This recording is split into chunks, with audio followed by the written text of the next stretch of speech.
할렐루야, 만나서 반갑습니다. 우리 옆 사람과 함께 인사하겠습니다. 참 잘 오셨습니다. 당신을 만나 너무 기쁩니다. 오늘도 하나님의 크신 은혜와 평안이 가득하기를 주님의 이름으로 축복합니다. 오늘은 유난히 더 여러분이 좀 무거워 보이네요, 얼굴이.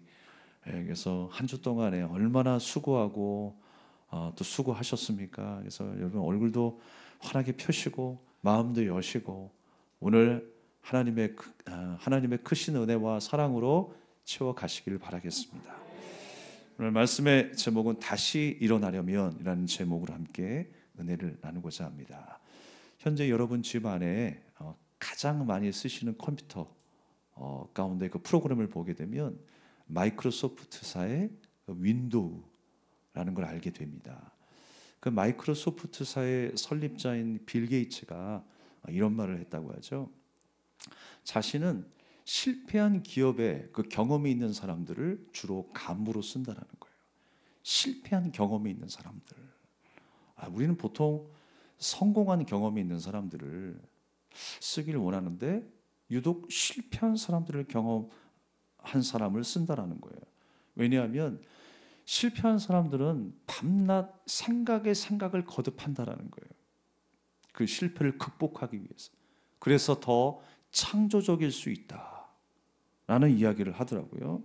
그런 경험이 있는 사람을 주위에 두고 살기를 원한다라고 이야기를 해요. 우리 회사도 반드시 이제 조금 나아가다 보면 실패를 경험하게 될 것입니다. 그러나 그런 난국을 맞이하였을 때 그 난국을 해결할 수 있는 그 사람, 바로 그 사람이 실패를 경험한 사람이라는 거예요. 그 사람들이 어려움을 만날 때에 빛을 발하게 될 것이다 라고 이야기를 했습니다. 아이성 전투에서 이스라엘 백성들은 실패를 경험했습니다. 가나안에서의 처음에 패배였지만 그들의 모습은 어떤 모습이었습니까? 완전히 주저앉았어요. 그러니까 저번 주에 함께 나눴던 말씀 가운데 그들의 마음이 물이 되었다라고 했죠. 이 표현이 기가 막힌 것 같아요. 마음이 물이 되었대. 다 녹아버렸어요. 얼마나 두렵고 얼마나 놀랐습니다. 특별히 오늘 말씀 속에서도 하나님께서 백성들에게 말씀하시죠. 두려워하지 말라, 놀라지 말라라고 말씀하셨어요. 이 놀라다라고 하는 그 원문의 말씀을 보니까 완전히 여러분 파괴되어 산산조각이 났다라고 하는 뜻이에요. 실패를 경험하게 된 이스라엘 백성들의 지금 마음의 상태는 어떤 마음이냐면 두려움으로 가득해요. 근데 그 마음이 어떤 마음이에요? 산산조각난 마음이에요. 아무것도 할 수 없어요. 더 이상 한 걸음 전진할 수 없는 그 두려움 속에 빠져 있다는 것을 알 수 있습니다. 그런데 여러분 어떻게 승리의 깃발을 꽂을 수 있었을까요? 하나님께서 그 실패 가운데에 다시 한번 방법을 알게 하세요. 여러분 실패의 마음으로 왔습니까? 오늘 하나님께서 들려주시는 귀한 말씀을 여러분 잘 받으시고 여러분의 실패의 현장 속에서 다시 한번 승리를 경험할 수 있기를 축복합니다. 첫 번째로 다시 실패 앞에 우리는 서야 돼요. 실패했다고 우리는 그 실패의 자리를 회피해서는 안 되는 겁니다. 다시 그 실패의 자리에 서야 하는 거예요. 하나님은 왜 패배한 백성들에게 다시 아이성으로 진격하라라고 명령하셨을까요? 사기충천했었던 이스라엘 백성들의 그 마음. 근데 물과 같이 되어버렸는데 이제 뭘 할 수 있을까요? 그런데 하나님은 다시 한번 일어나라라고 말씀하시고 그 아이성을 바라보라라고 말씀하십니다. 다시 도전하도록 하나님께서 밀어붙이시는 거예요. 그 실패의 현장 앞에 설 수 있게 만드시는 거예요. 여러분 심리학에서 말하는 트라우마라고 하는 말이 있죠. 안 좋은 일을 경험했었을 때에 비슷한 일을 만나게 되면 또 주저하고 두려워하게 되는 그 마음. 트라우마가 있습니다. 근데 이 심리학에서는 트라우마를 뭐라고 이야기하냐면 잘못된 기억이다라고 말해요. 잘못된 기억. 그 잘못된 정보가 내 안에 들어오기 시작한 거예요. 그래서 어떤 사람은요 어릴 때 물에 대한 공포가 있었던 사람이 있어요. 그래서 물에 들어가는 걸 주저합니다. 그러니까 물 근처에도 가지 않으려고 애를 써요. 그런데 여러분, 그렇지 않다라는 것을 배워야 되죠. 어디에서요? 물에서 배워야 돼요. 실패했던 그곳에서 물이 그렇지 않다라는 것, 좋은 기억, 이 물의 즐거운 다른 기억을 알아가게 하는 것, 그게 바로 트라우마를 치료하는 방법이라는 거예요. 내 안에 잘못된 기억이 있습니까? 좋은 기억으로 채워 넣으셔야 돼요. 잘못된 기억, 우리가 때로는 그렇습니다. 신앙생활 하다 보면 시험이 들고 공동체가 사랑으로 하나가 돼야 되는데 잘못된 기억이 내 안에 있다 보니까 교회는 말 많은 곳이고 시험 있는 곳이고 사랑이 없는 곳이고 이렇게 오해하며 살아갈 때가 있어요. 그러나 그렇지 않습니다. 오늘 이 시간 여러분 실패의 마음으로 왔을지라도 오늘 좋은 곳으로 채워 가십시오. 하나님께서 우리에게 주시는 그 은혜로 채워 가십시오. 그 잘못된 기억으로 인하여 고통당하였던 우리 인생이 다시 한번 주님의 평안으로 새롭게 될 줄 믿습니다. 반복되는 괴로움이라 할지라도 고름이 살이 될 수 없듯이 오히려 우리는 잘못된 기억 속에서 그 잘못된 기억에서 비롯된 그 두려움을 없애야 한다는 거예요. 괴로웠던 그 실패의 장소가 동시에 다시 일어나게 할 수 있는 도움의 장소가 될 수가 있습니다. 여러분은 어디에서 실패를 맛보셨습니까? 그곳에서 당당히 일어나시길 바랍니다. 누구나 실패를 경험해 본 일들이 있습니다. 저도 신학교에 처음 들어가서 첫 학기를 마치고 나서 이제 여름방학을 맞이했습니다. 방학을 맞이해서 선배들과 함께 어디를 가게 됐냐면 농촌에 여름 성경학교 봉사를 떠났던 일이 있었습니다. 제가 파송되었던 곳은 어디였냐면 경기도 연천에 있는 숲속에 있는 교회였어요. 정말 시골이더라고요. 근데 그곳에서 이제 함께 예배를 드리며 하루가 지났습니다. 근데 선배 전사님 한 분이 저에게 부탁을 하는 거예요. 내일 새벽에 설교 한번 해라 라는 거였어요. 처음 신학교 돌아갔는데 모든 게 두려운데 설교를 하라니. 아이들에게 하는 설교였지만 엄청 긴장이 되는 거예요. 그래서 거의 뭐 밤을 새다시피 잠도 잘 안 오더라고요. 그래서 설교를 딱 했어요. 설교를 했는데 제가 처음 딱 올라가서 했던 말부터 끝나는 순간까지 기억나는 게 하나도 없어요. 설교가 원고에 있으니까 무슨 말은 했겠죠. 하나님 말씀을 전했겠죠. 근데 그 뒤에 설교를 딱 끝마쳤을 그 순간에 기억나는 게 하나도 없어요. 내가 뭘 했을까? 그러면서 제게 엄습했던 게 뭐였냐면 좌절감이었어요. 이래서 내가 하나님 앞에 쓰임 받을 수 있을까? 이렇게 말이 우둔해서 이렇게 담대함이 없어서 정말 내가 하나님 앞에 쓰임 받을 수 있을까? 라고 하는 그 두려움에 휩싸이기 시작했어요. 우리가 지금은 이제 웃을 수 있겠지만 정말 그 당시에 저의 마음은요 심각한 수준이었어요. 이걸 내려놔야 할까? 그만해야 할까? 내가 지금 왜 신학교를 다니고 있지? 그런데 여러분 하나님은요 그 이후로도 더 심각한 수준 가운데 머물게 하시더라고요. 더 어려운 일들을 만나게 하시고 내 성격과 내 수준에 감당할 수 없는 일들을 더 만나게 하시더라고요. 그런데 하나님이 주신 마음 하나가 있어요. 그건 뭐냐면 말씀의 은혜를 사모하게 하시더라고요. 그래서 말씀에 대한 묵상과 선배님들의 어떤 설교를 더 귀담아 듣게 하시고 또 지금은 설교에 관한 어떤 것이라도 도움이 된다고 생각하면 욕심을 내서라도 시간을 내서라도 귀담아 들으려고 애를 쓰고 있어요. 그리고 언제든지 어떤 상황이든지 메모를 하려고 애를 씁니다. 만약에 메모할 수 있는 도구가 없잖아요. 그 순간에 잊어버릴까 봐 땅에다가 나무로 막 써놔요. 그러다가 이제 메모지를 구하면 이런 내용이었지 저런 내용이었지 적어서 여러분들에게 함께 설교를 하기도 합니다. 하나님께서 안 될 만한 그 상황 속에서 나는 이제 끝났어 라고 하는 그 상황 속에서 치유하시더라고요. 그리고 그 실패 현장 속에서 다시 한번 성공을 맛보게 하시더라고요. 그러니까 지금 제가 이 자리에 있는 건요 100% 하나님의 은혜입니다. 그냥 하는 소리가 아니라 저는 고백할 수 있어요. 100% 하나님의 은혜예요. 내 힘으로는 알 수 없었는데 주님이 다시금 서게 하셨어요. 그것이 하나님의 은혜인 줄로 믿습니다. 여러분, 이스라엘 백성들이 단 한 번의 패배였지만 그 싸움에 대해서 아마 학을 띄웠을 거예요. 그러니까 마음이 물과 같이 되었죠. 그런데 여러분, 그 실패 현장 속에서 이스라엘이 깨달았던 건 뭐예요? 아, 전쟁이 이런 것이구나 라는 것을 깨달아야 했어요. 내가 이렇게 해봤는데 실패했어 라고 하는 기억이 아니라 그 기억에서 벗어나서 하나님이 명령하신 말씀이니까 믿음으로 내가 순종하면 이루신다라고 하는 약속의 기억, 그 약속의 기억을 안고 가는 거예요.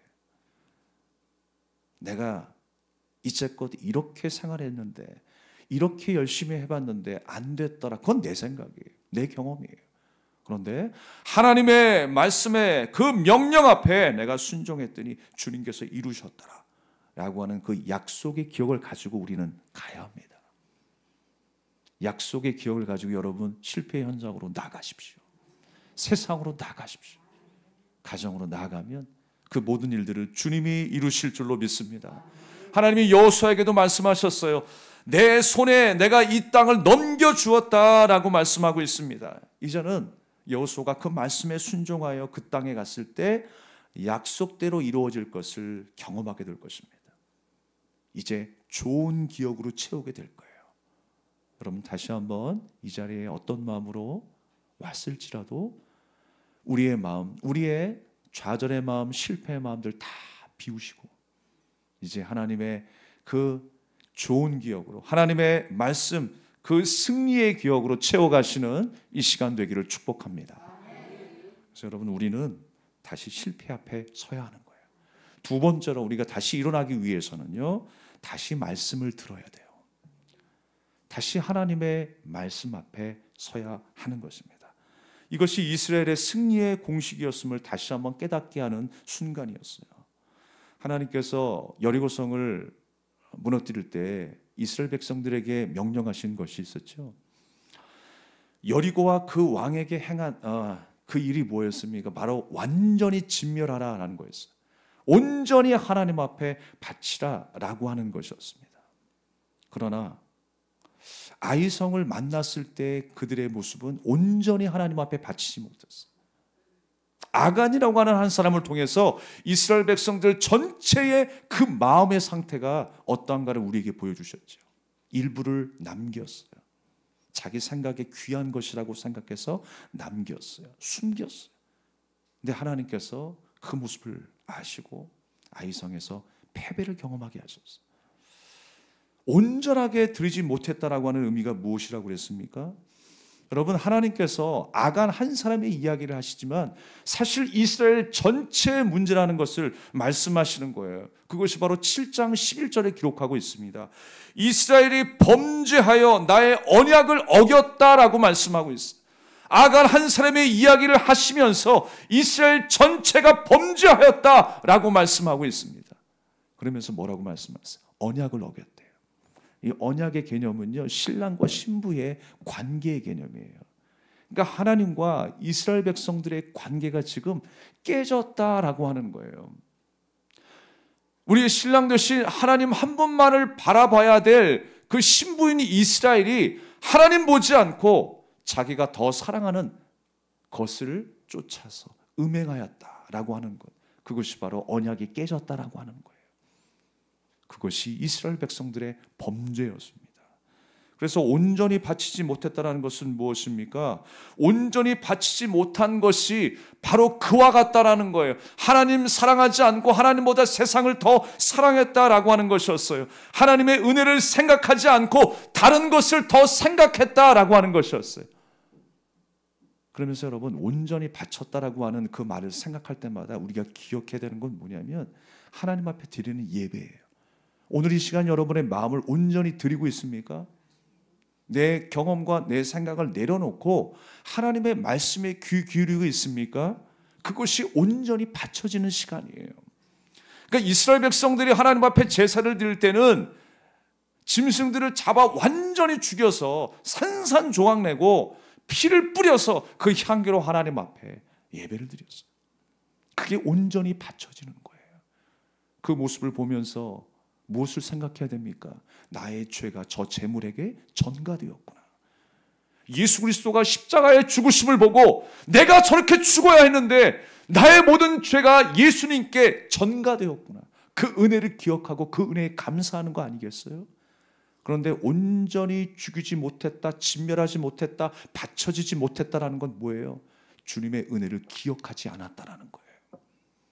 그 은혜가 내게 더 이상 중요한 것이 아니고 그보다 더 중요한 것이 있으니 난 그거 바라보겠다라고 하는 것. 그래서 언약이 깨졌다라는 거예요.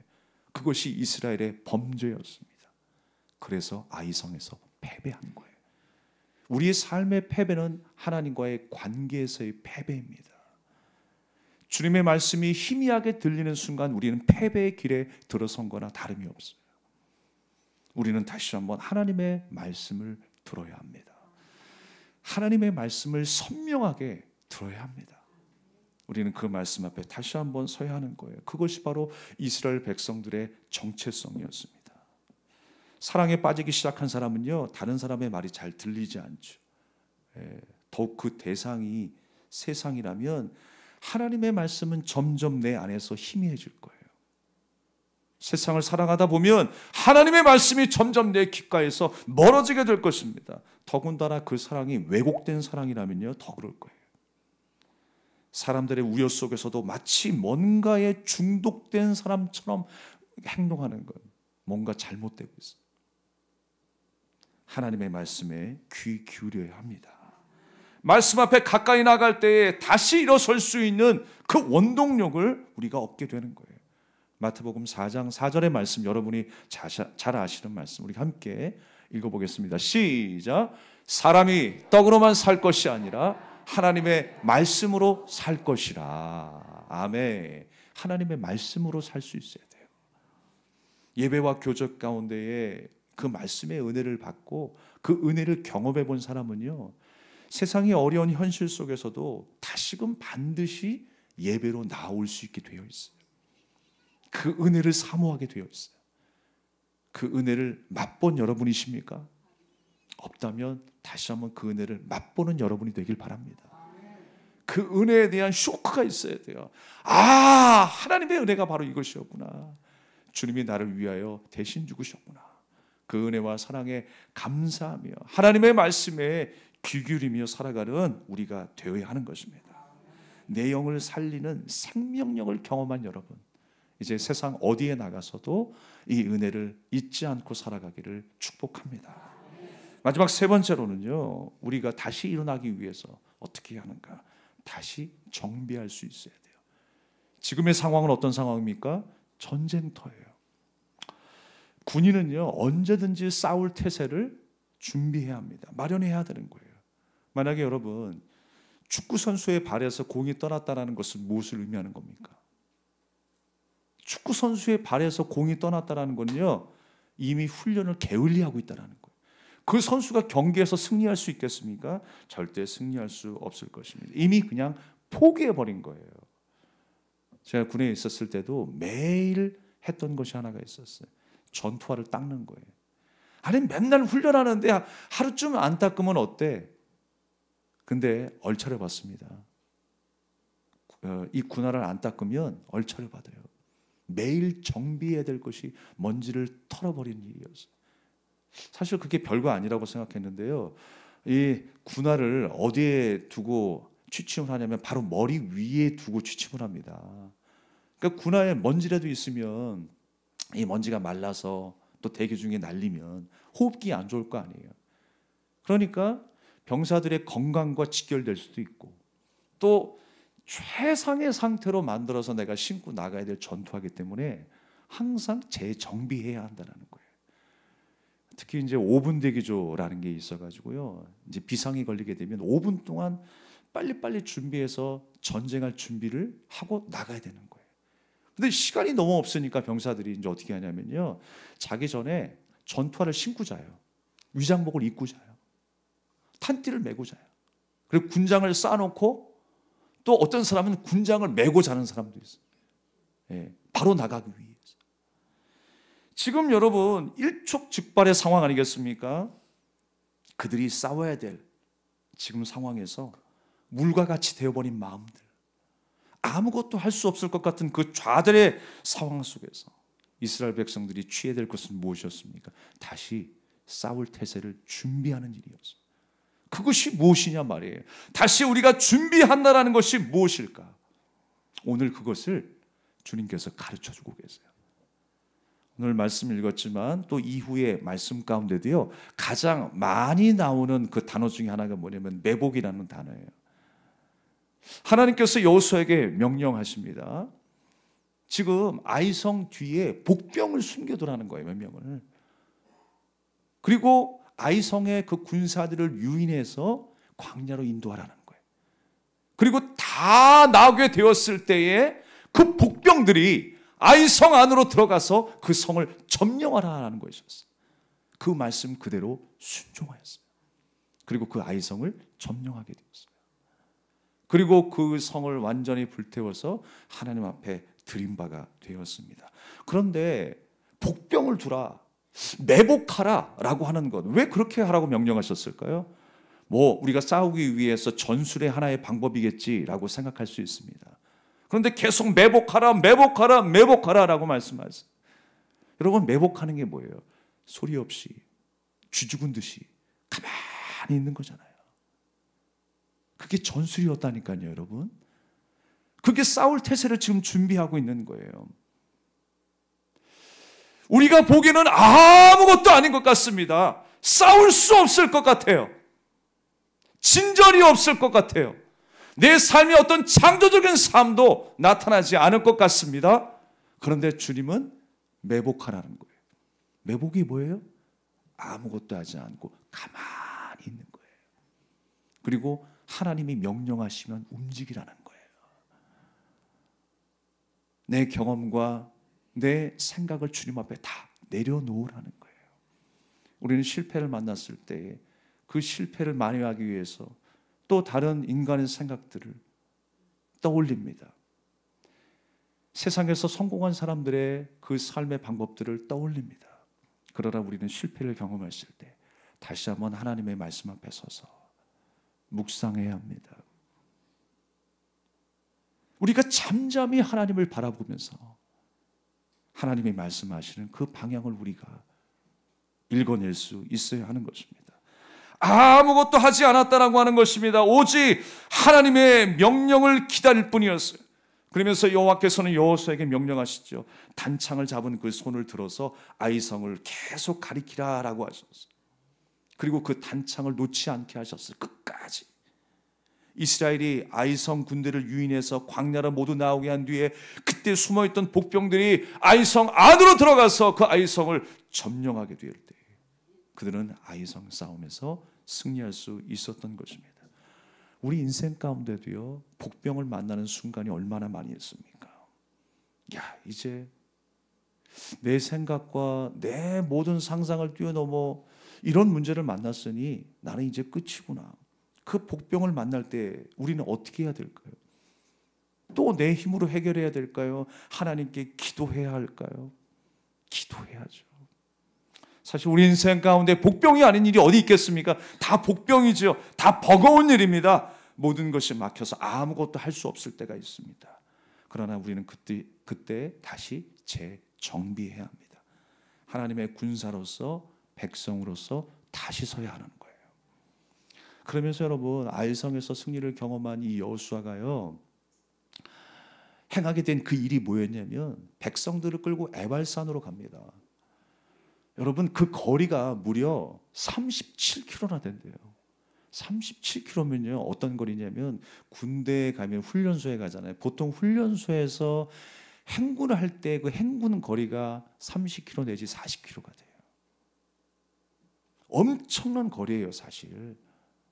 그런데 그 거리를 걸어서 에발산에 도착하게 해서 하게 한 일이 뭐였냐면 하나님 앞에 제사를 드리는 일이었어요. 그리고 에발산과 그리심산에 6지파씩 나누어 서게 했어요. 그러면서 모세를 통하여 주신 하나님의 율법의 말씀을 기록하게 했어요. 다시금 선포했어요. 이게 뭐냐면 하나님께서 이스라엘과 함께 맺었던 그 언약의 말씀을 다시 한번 기억해야 한다라는 거예요. 나의 신랑 되신 하나님, 내가 주님 앞에 거룩한 신부 되었음을 기억하고 하나님의 말씀에 순종하는 자로 살아야 한다는 것을 다시 한번 확인하는 자리였어요. 재정비하는 자리였어요. 이 일들을 통해서 여러분, 모든 주권이 하나님께 있음을 고백하는 순간이 된 거예요. 사실 여러분, 그리심산은 축복을 상징하는 산이었고요, 에발산은 저주를 상징하는 산이었어요. 그들을, 이 이스라엘 지파들을 모두 그 산 위에 세운 이유는 무엇입니까? 하나님께서 주권을 가지고 계시니 순종하는 자에게 하나님의 복이 임할 것이고 불순종하는 자에게 하나님의 저주가 임할 것이다라는 것, 그것을 알려주시는 대목이었어요. 사랑하는 여러분, 우리가 재정비해야 될 것은 바로 이러한 신앙의 고백입니다. 하나님 앞에 순종할 때의 우리의 삶, 불순종할 때의 저주의 삶, 우리는 다시 한번 기억하고 주님의 말씀을 따르는 자로 살아야 되겠다라고 하는 그 믿음의 결단이 바로 우리 인생의 재정비인 줄로 믿습니다. 아이 성의 패배는 결국 무엇이었습니까? 순종하지 못해서 패한 전쟁이었어요. 여호수아는 이걸 알게 되었어요. 우리도 지금 말씀을 통해서 이것을 알게 되었습니다. 여전히 원인조차 파악하지 못하여 방황하는 인생이라면 불행한 거예요. 여러분, 우리가 알았다면, 이제 다시 일어날 수 있는 방법을 알았다면 그렇게 사셔야 됩니다. 주님의 자녀로서 주님이 말씀하신 그 뜻대로 살아야 하는 것입니다. 하나님께서 광야의 생활 가운데 불기둥과 구름기둥을 만드신 이유가 있죠. 불기둥과 구름기둥이 옮겨질 때마다, 이동할 때마다 이스라엘 백성들은 이동을 했어요. 가라라고 하실 때 가는 것이고 멈춰서라 할 때 멈춰서는 거예요. 그것이 바로 이스라엘 백성들의 삶이었습니다. 사랑하는 여러분, 우리가 순종하지 못해서 패배한 그 시간들, 다시 한번 우리의 마음, 우리의 삶을 돌이켜보시고 하나님의 말씀 앞에 온전히 순종하는 자로 승리하는 여러분 될 수 있기를 주님의 이름으로 축복합니다. 말씀을 정리하겠습니다. 스티브 도나유라고 하는 사람이 쓴 사막을 건너는 6가지 방법이라고 하는 책이 있습니다. 그 내용에 보게 되면 정말 구체적으로 사막을 건너는 방법에 대해서 한 6가지를 이야기합니다. 그 중에 몇 가지만 제가 나누려고 합니다. 사막을 만났을 때 우리가 어떻게 건너냐면 지도를 따라가지 말고 나침반을 따라가라는 거예요. 지도, 변하지 않는 그 원칙 같은 지도, 내가 알고 있었던 경험의 지도, 그 지도를 따라가면 안 된다는 거예요. 왜냐하면 사막이라고 하는 곳은 바람이 불면요 길이 바뀌어요. 예측할 수 없는 곳이 사막이에요. 우리 인생도 마찬가지라는 거예요. 사막의 길을 걷는 것과 같다. 예측할 수 없는 길을 내가 예측해서 사람들의 확률과 통계로 살아가는 인생이 아니라 예측할 수 없는 그곳에서 하나님의 말씀의 방향을 따라가는 인생, 말씀에 순종하며 따라가는 인생이 되어야 함을 우리에게 가르쳐주고 있습니다. 하나님의 말씀이 가리키는 방향을 정확하게 볼 수 있는 사람이 되어야 한다는 거예요. 또 한 가지는 뭐냐면요, 사막을 한참 걷다 보면 오아시스를 만납니다. 그 오아시스에서 반드시 쉬어가야 하는 거예요. 쉬어야 할 때가 있다라고 하는 것입니다. 그래서 다음 길을 걸어낼 수가 있는 거예요. 불완전한 인생이라고 느껴서 뭔가를 해보려고 우리는 더 분주하게 움직일 때가 있죠. 실패를 경험하게 되면서 더 분주하게 그것을 만회해보려고 애를 씁니다. 그런데 여전히 불안한 인생 속에서 쉬어도 쉬는 게 아닌 것 같은 시간들을 맛볼 때가 있어요. 사랑하는 여러분, 그래서 어느새 내 안에서 희미해진 말씀은요, 나를 무기력하게 만들고 나를 좌절하게 만들 때가 있습니다. 하나님의 말씀이 더 선명하게 기억나야 하는데 나의 분주함 때문에, 나의 시간 때문에 하나님의 말씀이 희미하게 경험되어지는 거예요. 하나님의 말씀을 바라보는 그 시력조차 희미하게 만들어버립니다. 그때 우리는 잠시 멈추고 하나님의 세미한 음성을 들을 수 있어야 하는 거예요. 또 한 가지는요, 이 스티브 도나유가 이런 이야기를 했어요.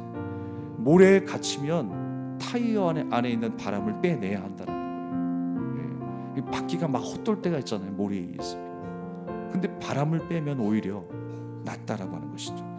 정체 상태에 빠져 있는 경우에 예전에 효과 있었던 것이 더 이상 먹히지 않을 때가 있어요. 내가 내 지혜와 경험으로 살아왔다고 자부하지만 그것을 내려놓아야 살 때가 있다라는 거예요. 그래서 하나님의 은혜의 모습을 깨닫는 시간이 필요한 것입니다. 타이어의 공기를 빼는 것처럼 하나님 앞에서 내 자아도 빼야 합니다. 마지막으로, 진짜 마지막으로, 잠시 쉬며 즐겼던 캠프파이어에서 한 걸음 멀어져야 한다라고요. 그래야 사막을 건널 수가 있다. 그래야 밤에만 보이는 그 별빛이 더 선명하게 보인다는 거예요. 북극성이 있죠. 그래서 고대 사람들은요, 그 북극성을 나침반으로 삼아서 방향을 감지했다고 합니다. 그 북극성이 환하게 보일 수 있는 방법은 무엇입니까? 어두워져야 돼요. 근데 나의 즐거움과 또한 나의 행복한 시간 때문에 마치 캠프파이어를 우리가 함께 하는 것처럼 세상의 환희와 축제에 머물러서 우리가 하나님께서 우리에게 지시하신 그 말씀을 제대로 받지 못할 때가 있습니다. 위기와 고난 속에서도 더욱 선명한 하나님의 인도하심을 우리가 깨달을 수 있어야 한다는 거예요. 주님이 뒤따라오라 라고 하시는 그 십자가의 길을 믿음으로 통과할 때 우리는 부활의 소식을 듣는 그 승리의 자리에 앉게 될 줄로 믿습니다. 이 한 주 동안도 주님의 말씀, 주님의 그 은혜로 인도하시는 길을 따라가는 저와 여러분 되기를 주님의 이름으로 축복합니다. 우리 찬양을 드리며 함께 기도하겠습니다. 아바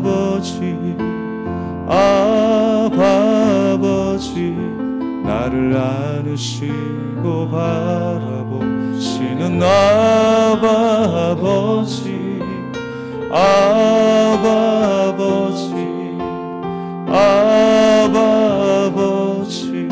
나를 도우시고 힘주시는 아버지 주는 내 마음을 고치시고 볼 수 없는 상처 만지시네 나를 아시고 나를 이해하시네 내 영혼 새롭게 세우시네 아버지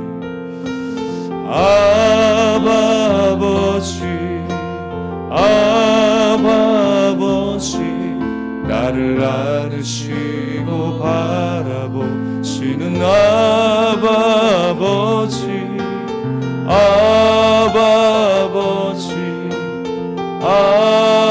아버지 나를 도우시고 힘주시는 아버지 주는 내 마음을 고치시고 주는 내 마음을 고치시고 볼 수 없는 상처 만지시네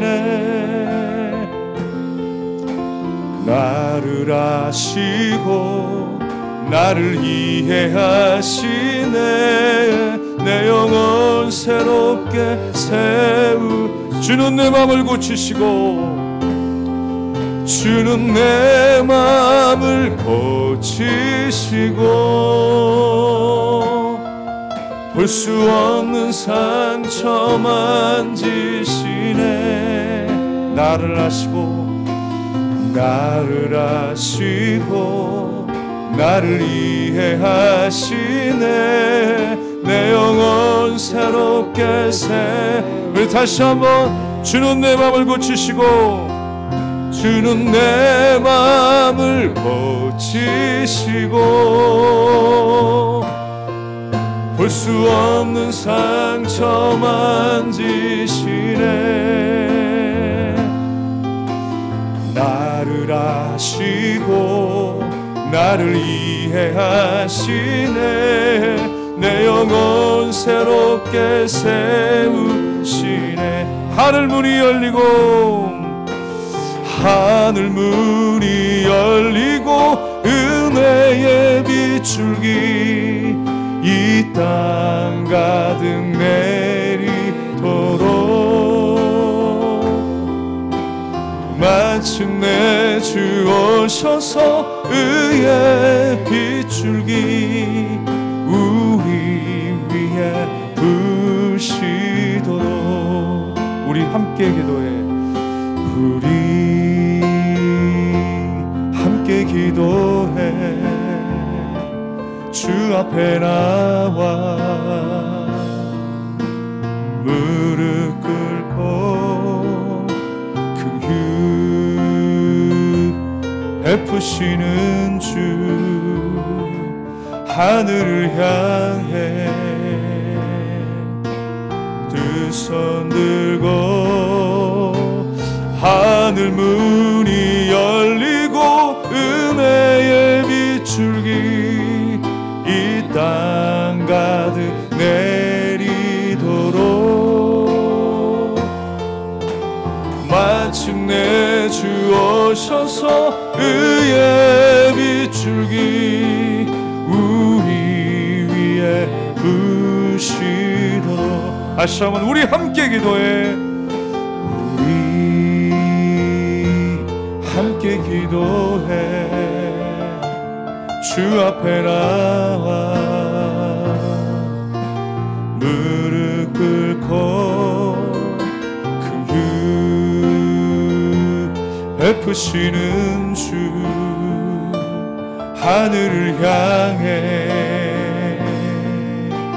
두 손 들고 하늘 문이 열리고 은혜의 빗줄기 이 땅 가득 내리도록 마침내 주 오셔서 의의 빗줄기 우리 위에 부시도록. 하늘 문이 열리고 하늘 문이 열리고 은혜의 빗줄기 이 땅 가득 내리도록 마침내 주 오셔서 의의 빗줄기 우리 위에 부시도록. 우리 위에 부시도록. 우리 위에 부시도록. 우리 주신 말씀을 기억하며 기도하기를 원합니다. 그렇습니다. 주님은 나를 사랑하셔서 내 마음을 고치시고 볼 수 없는 상처를 만지시는 하나님이십니다. 내 안에 있는 모든 실패와 좌절들을 다 잊게 하시고 다 버리게 하시고 이제 비우셔서 하나님의 은혜로 주님은 채우기를 원하세요. 그 좋은 기억으로 우리가 살아내기를 원하십니다. 여러분, 나쁜 기억이 있습니까? 실패로 이 자리에 왔습니까? 그 모든 것 다 비워내시고요, 이제 하나님의 좋은 기억으로 하나님의 말씀의 약속으로 채우고 돌아가시는 여러분이 되기를 원합니다. 하나님 날마다 약속의 말씀을 붙들고 이스라엘 백성들이 매복하였던 것처럼 잠잠히 하나님의 역사하심을 기대하고 주님의 말씀 앞에 그 명령 앞에 믿음으로 기다릴 수 있는 삶이 되게 해달라고 우리 믿음으로 결단하며 기도하겠습니다.